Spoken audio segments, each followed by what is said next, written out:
Hello, thank you for coming back to my series on my journey to my PNES, pseudo non-epileptic seizures disorder journey.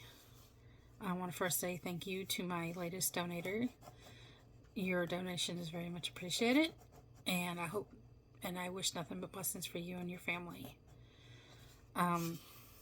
So, how did I get to where I got a diagnosis of PNES? Well, it started off very slow, to be honest. There was no one day I'm fine, next thing you know, I'm having seizures on the floor. No, it was very subtle journey.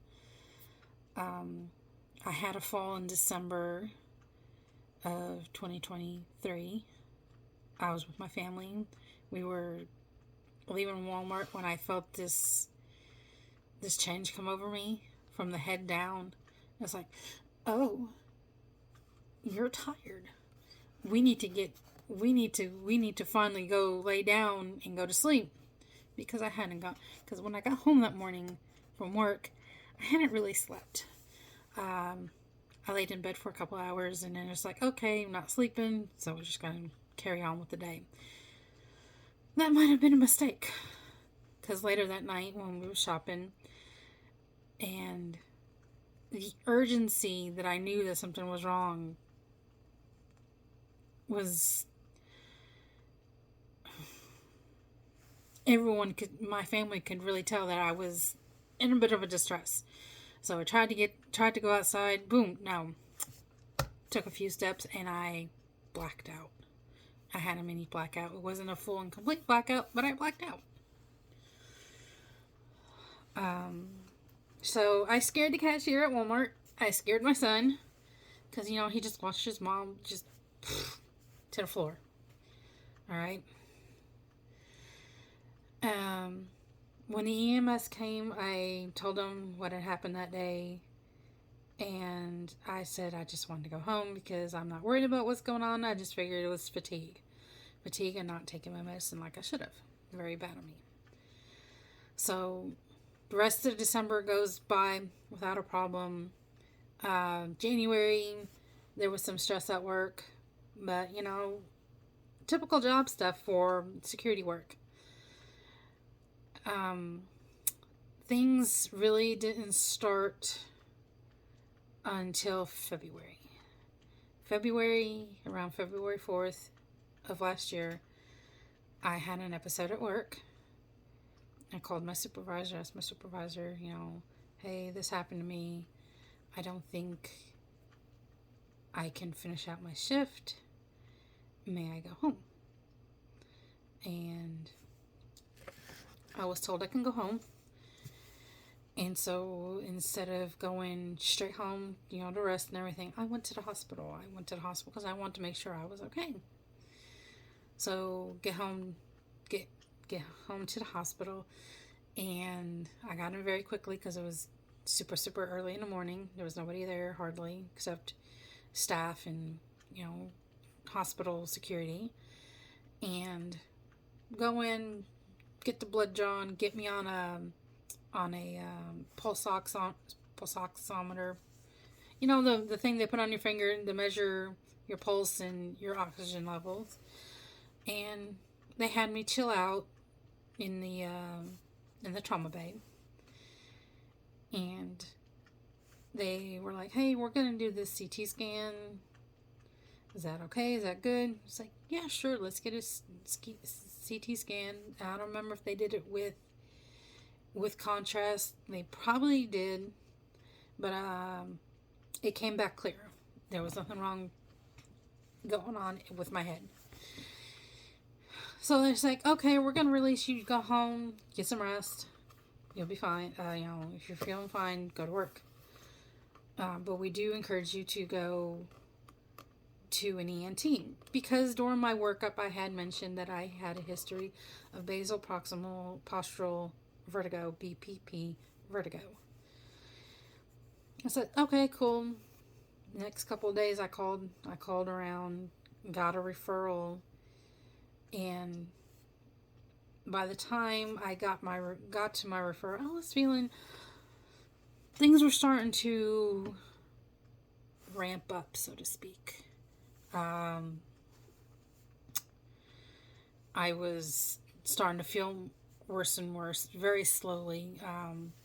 I was having trouble walking, which is also another reason why it was thought to be all ear related. So, get to my ENT, my very first ENT appointment last year, and they do a hearing test, they get a workup, they get the history. They're like, okay, so we're going to schedule you out for something called a VNG test, Videonystagmography. Nystagmography. It's a very hard word. I'll have it out in the description. Anyways, that measures eye movements and assesses the function of your inner ear and balance system. It can help diagnose disorders of the vestibular system, which is responsible for balance and spatial orientation. That was scheduled for April 12th. In the meantime, I get home and I'm pretty wobbly from that exam. I'm starting to, my balance is really starting to be affected at this time. The ability to walk and stay upright. Again, some of this is also still being attributed to being awake from like 6 o'clock in the evening to 6 o'clock in the morning, because it also involves a lot of driving. So again, everything was being brushed off as, oh, it's just a lot of work. You're probably just tired and you're just not getting adequate sleep. Okay, fair enough. Go through February. I have a couple more incidents. March comes along and things are starting to get a little more serious.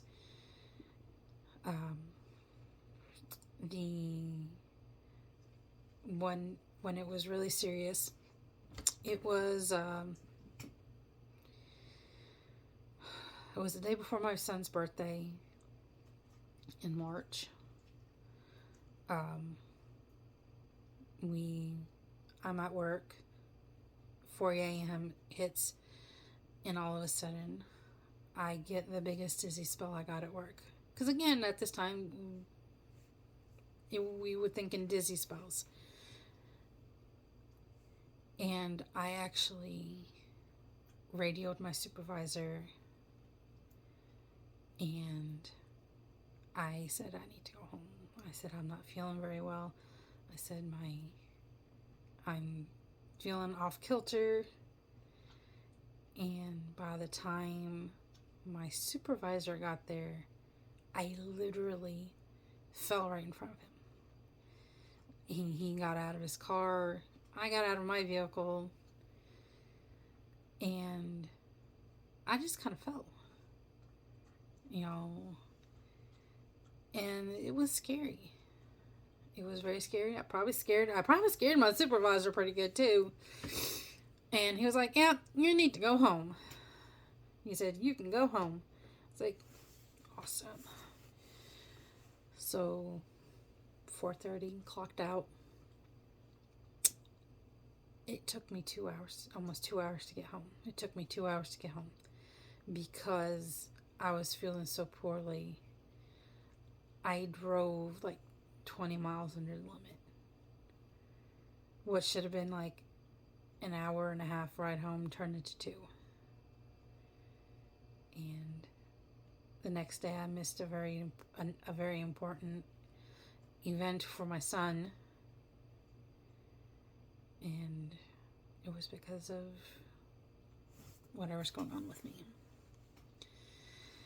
It all came to a head on Easter.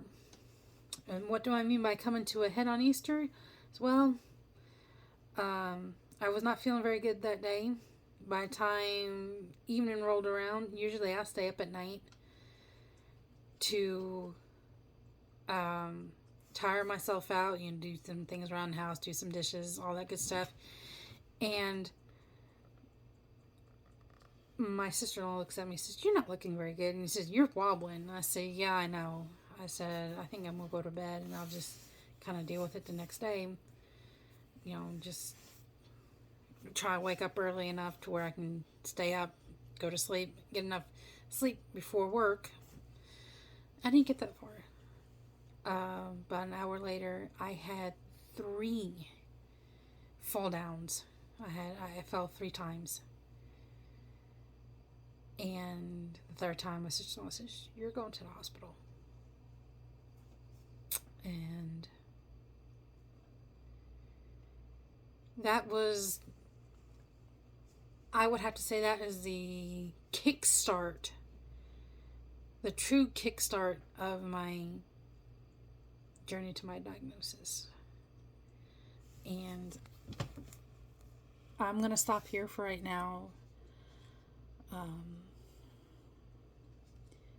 But if you have any questions, please feel free to leave a comment. If you want to share this with somebody, please share the playlist, and I will see you in the next video. I appreciate you stopping by now, and I hope you come back to hear the rest of my story.